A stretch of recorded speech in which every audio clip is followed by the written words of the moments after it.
Okay. Hello, hello. I am here with, second like that, the amazing Hannah Jorgensen. And Hannah she's my daughter, but I guess technically she's my stepdaughter, but nor here nor there.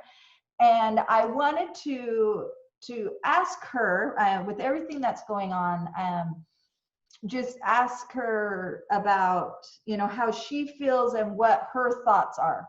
I've gone to her during this and asked her questions, and she gives great insight. And so I wanted to share it with everybody, because I feel like there are many of us who kind of, we don't know what to do, we don't know what to ask, and so then we're silent, and that's not right.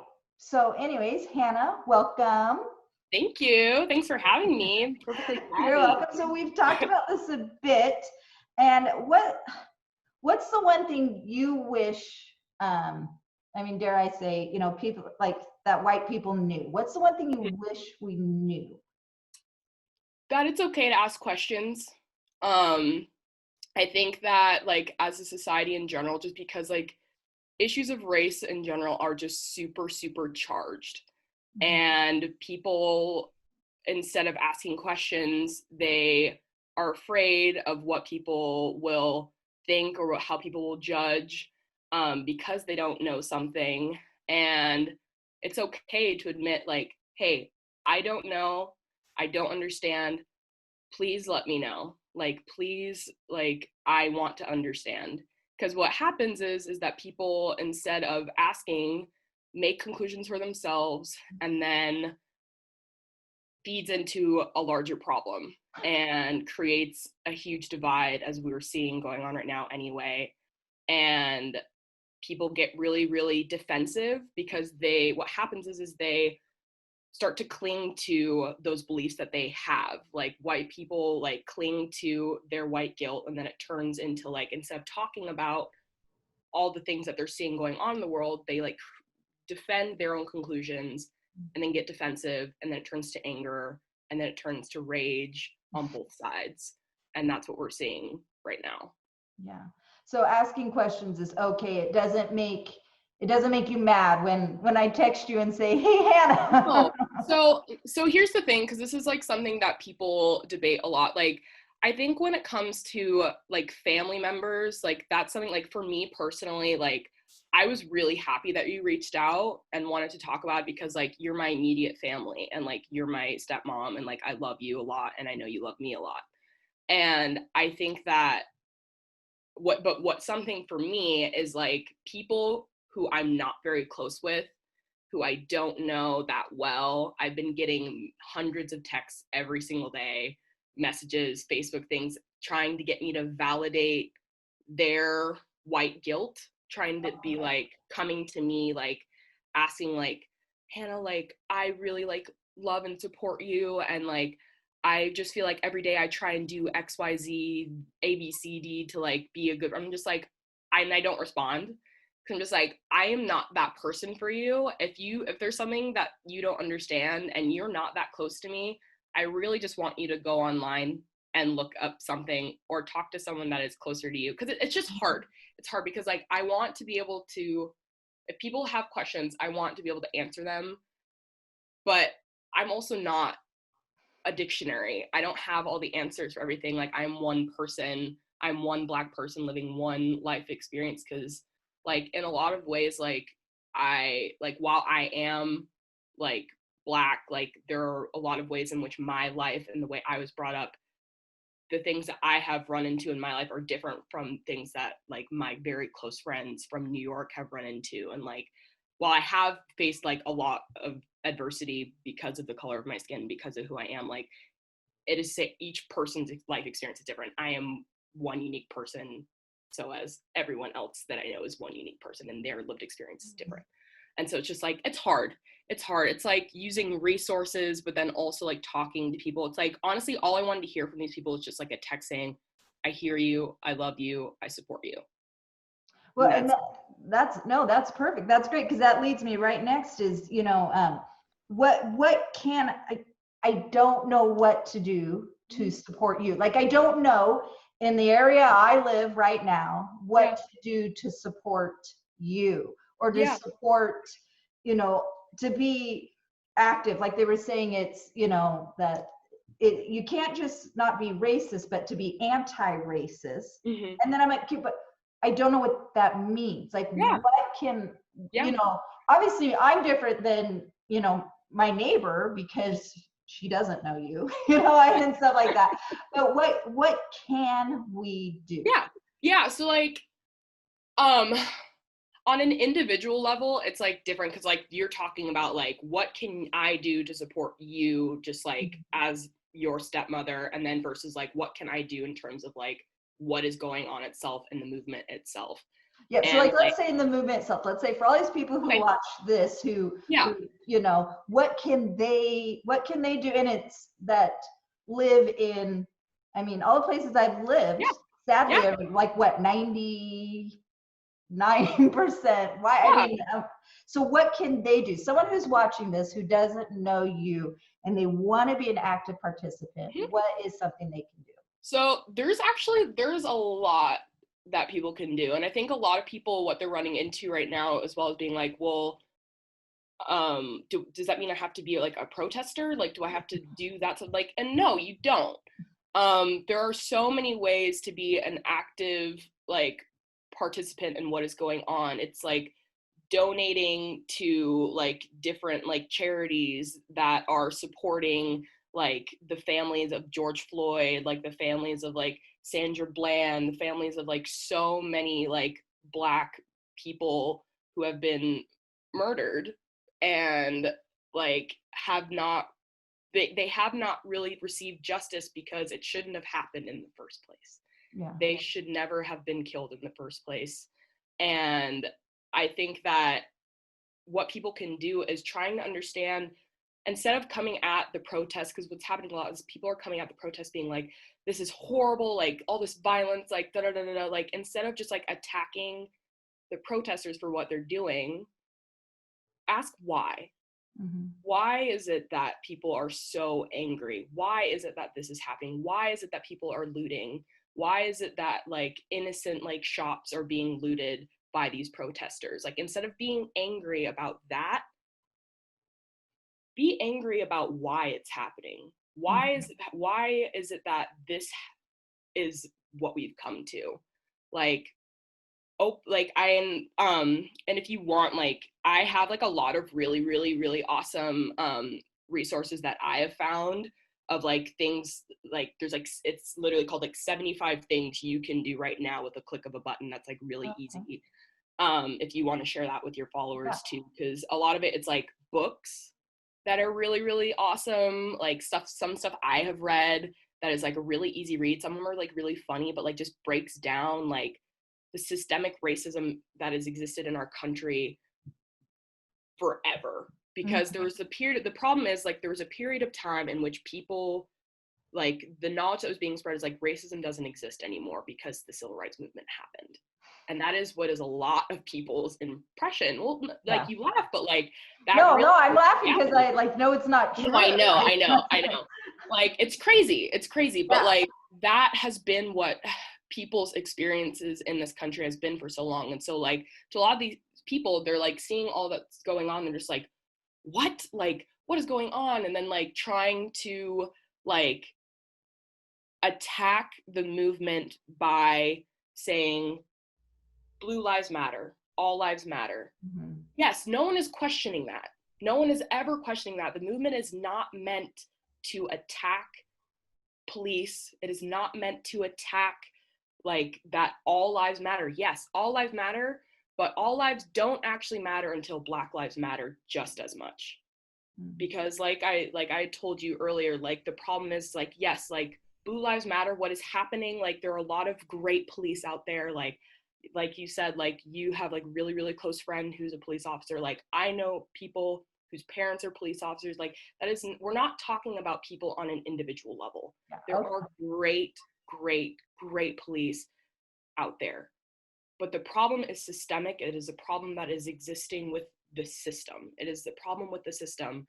And what people need to do is I really the biggest piece of advice is just really asking, why are people so angry? Instead of coming from a place of like, Black people are like ruining this country right now. Black people, why are they protesting and like killing and like crazy stuff is happening? Because a lot of it is like a lot of fake news that people are seeing, because social media, it's great in so many ways, but it's also really horrible because you only see certain things on your Facebook. And like what I'm seeing on my Facebook wall is watching like a lot of people like just reposting things that only the people that they know immediate, like that are close to them immediately, that only have one shared view of like their world, like they're reposting that stuff. So it's like all like the only Blue Lives Matter stuff, but they're not seeing the peaceful protests. They're not seeing like what's happening. Like one of my closest friends, who I'm not gonna mention this, was just at a peaceful protest 2 days ago, recorded the entire thing on a Instagram live. They all were just kneeling, and police came and tear gassed them, and he got shot with a rubber bullet and had to go to the emergency room. And like there was a child who was 13 years old that got hit by a rubber bullet and is in critical condition right now. And like we're just not, like, people just need to see like, why is it that is happening? Read a book, watch a movie. 13th, that is a movie I would really highly recommend like anyone watch. It is a really easy watch. It is really like, well, not easy, it's tough to watch, but like it's a very well done film. It's on Netflix and it's called The 13th, and it's based off the 13th Amendment. So I really recommend like that as a resource as well. And just like really just like having an open mind, like really having an open mind, like this, just thinking to yourself, like, I am a white person. My lived experience is not the person of a Black person. What is it that they're going through and why? It's a really long response, but like if you haven't. What? I mean, like my biggest fear is I don't want to offend. I don't want to like I don't want to do something that would be like where you just roll your eyes and go, oh my gosh, Patty, you know nothing. Like you're such like, and so what tends to offend? That, like I mean, you had mentioned like people text you out of nowhere saying, hey, I'm doing A, B, and C. Whereas I text you and went, I don't know what to do, you know. That was the thing. You admitted, I don't know. Yeah. And I think that like if you approach everything with just saying like, don't try to like, for everyone, this isn't like at you, but like don't try to like assume the experience of a Black person, because you will never, no matter what, no matter how hard you try, no matter how many books you read, no matter how many movies you read, if you're the most educated person in the entire world, you will never understand, because your skin is not brown, your skin is not Black. You will never understand. So the best thing that you can do is with every action you take, you go into it with that attitude of, I don't know, but I'm trying to understand. And I want to understand, and I want to support, and I don't want to, and not coming from a place of like being defensive or being attacking. If like a Black or brown person says like, hey, like maybe not, like not coming from a place of like responding to that being like, well, that's not da da da da da da, like da da da, like just being like, okay, well, I would like to understand more. Can you explain that to me? Because I don't know. Yeah. Just like admitting what you don't know. See, that's one of my big strengths, is that I'm not that smart. And so that's easy for me is to admit that I don't know that much, and I don't, you know, and like I said, I mean, I don't know, but I do, I understand as a mother, I do worry. I am nervous for you and Max. I will say that 100%, that I do feel that. Yeah. And we do have discussions at the dinner table. And I do think the other kids are very much aware of it, because we do have those discussions in front of them, and it's informing them and letting them know that this is going on. And we talk about it because I do worry. Like I really, I mean, it's crazy. And I was discussing this, that we have to have the discussion with Max. If you get pulled over, here's what you do. Yeah. And I never had to have those discussions With your other kids. with the other kids. I mean, you please be respectful, you know, but not like with Max, where I'm like, Max, if they say, then you do, and not, and again, hopefully the chances of him being pulled over by someone horrible is probably hopefully rare, but there is a chance. Yeah. I mean, that's especially because like the community, like the Woodlands is like a pretty like yeah. So I mean, area. and he, you know, and Max will joke that he actually gets treated amazingly here because people don't want to appear Racist. racist, and so he feels he actually gets away with more. Yeah. But it's like, but your concern is really important though, because like he's not gonna live there hopefully forever. So, not my house. I don't care. He can live anywhere just as long as he doesn't live in my house forever. He will step out of that. And yeah, like, and he will, or he could go down to Houston for something. yeah. I mean, that's, you know, and so I as a parent, I understand that, like that, I understand that fear. And as you know, with, you know, my 3 best friends that I travel with, their husbands are all police officers, and I also fear for them. Yeah. You know, that I just, and so it's, so I want to see if I understand. So take that guilt that I feel, I guess, and just try to educate and learn, but realize I'll never know. Yeah. Right? I'll never. Exactly. Never, like, it's really about never being like, I am right about your experience, because that is what people do. That is what my experience with a lot of white people has been. And that is what is incredibly infuriating and like heart-wrenching and just makes me have no hope about anything. Cause just like, well, because you've been around that I've been around that a lot. Yeah, I mean, it wasn't, this is kind of off topic, but when you were in France for 4 months? Yeah, like 4 or 5 months. Yeah. 4 or 5 months. How was it there? Or did you experience it at all? Or was it different? How was it? Yeah, that's a great question, actually. So like, it's funny because while I was in France, I really went out of my way to like kind of make friends, not at the school, but just like in the town. Because it was Bordeaux. I was in Bordeaux, southern France. It was like a really, really small town. Like you came and you visited and you were able to see it. Amazing. Really, really cute. So beautiful. Perfect. So beautiful. But like, I constantly would like kind of conduct my own little surveys because like race relations is always something that's just like, that's what I studied in college. Like it's what I really like am fascinated in understanding. And while I was there, I always asked people, once I kind of like got to know them, they'd ask me like, oh, like you're American, like what's up with like your country and like black and white like riots and racism and anger. And I was just like, I always ask them like, well, do you guys not like have that here? And like a lot of people were saying like, I mean, like, yeah, but like you Americans are crazy. Like what's going on over there? And like our problems are more like religious based. It's like more like Muslims like being very much like about like not like white versus like black, but like Christian or Catholic versus like Muslims. That's what that's what's predominant in their country. But if you think about it, like it makes sense because the history within France isn't based on the foundation of our country, which is the foundation of slave labor. Our whole economy is founded upon free labor. And like, so the history of our country is a history of trauma and a history of violence. And it is something that like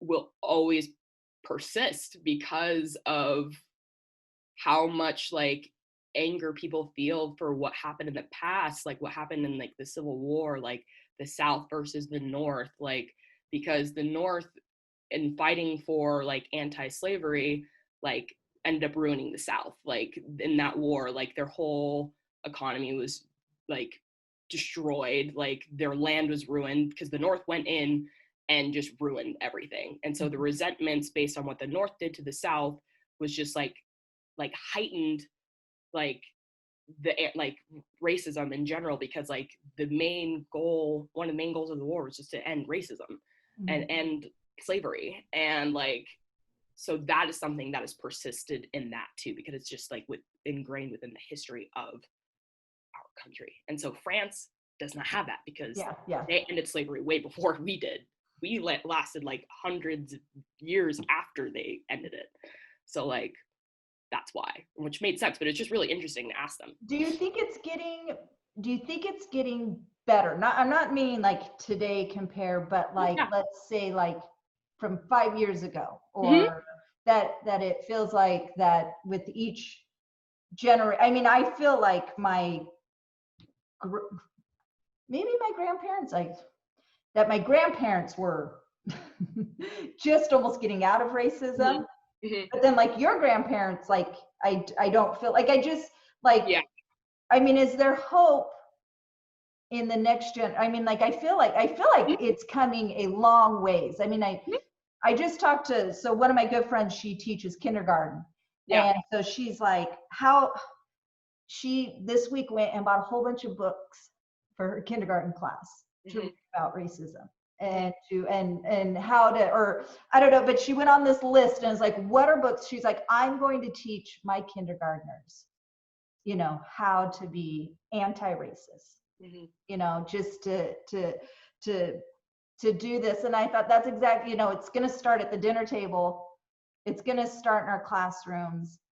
It's going to start by great examples like, you know, you, and one of the things I love about you is that I mean, this is what you studied in college.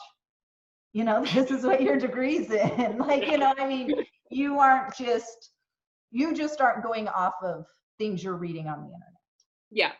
Like, does that well, it's like what I've studied, and it's also like compounded by my lived experience too. And that. No, but like, and like, just to answer your question, like, it's a complicated question, because in so many ways it is better, but it's also like, right now it seems like, oh, it's worse. It seems like no progress has been made at all. But I do believe there's hope in progress, because one thing that is really huge about what's happening right now. So the Black Lives Matter movement started when I was in high school. Like, it was founded when I was in high school, and protests happened then and stuff, but it was really just coming from Black people.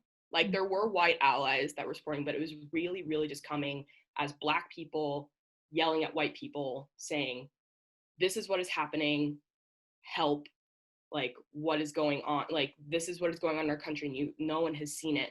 And it's not to say that it just started like in high school. It's like media has now just been, I like to say it as like, there's been a rug and there's like a bunch of cockroaches that have been under that rug, and someone finally just decided to take it off. I know, exactly. But it's gross. It's exactly like that. It's disgusting. But like, what I see as an improvement from then versus now, it's like, yes, there are violent protests happening. Like, they're supposed to be peaceful, but then they get out of hand because everything is just so charged right now, especially with COVID and unemployment compounding everything. And it just makes everything a lot worse. But what I will say, I have never seen ever this much white engagement on social media, in terms of like white people talking to white people, white people trying to educate white people on behalf of Black people, because the problem is, we're sick and tired of being sick and tired. We're sick and tired of telling the same thing over and over again, because the reality is, when Black people advocate for themselves, people do not listen. They don't. And the reality of the situation is, white allies are necessary for change. Like, that's what happened in like the civil rights movement. Like, white people banded together with MLK when he walked in Selma, like when he marched, like it took everyone. And like, I've never seen it. So it's like, I look on my Instagram and it's like a white person saying to all my white friends, if you don't know this, you need to go and find it yourself. Like, and people like advocating so I don't have to constantly do it. I'm tired. And so is everyone else. And like, but we keep fighting because like we have to, because like I'm alive in the US. My friends are alive in the US. Like, we have to in order to defend ourselves. Like, and so like, the amount of people I've seen like that are taking it upon themselves, not talking like to like not Black people like yelling at white people to do something, because now I'm seeing white people doing something and it's not talking to Black people, talking to their peers. And people are responding to that, because like I've done that where I've tried to talk to my white peers and they don't understand, they get mad, they get angry, and the only time it would help is if one of my white friends was there to say something, which makes no sense. It works, and it's the reality of it. But like that, I think, is progress. Like I think that is something that like this conversation is progress. Like the fact that people are asking like, well, what can I do like as a white person where I am in the Woodlands? I don't know, like they might not even know someone immediate to them. They all know Max, that's it. They know, yeah, they know Max. They know Max. No. And yeah, and that's Max not a...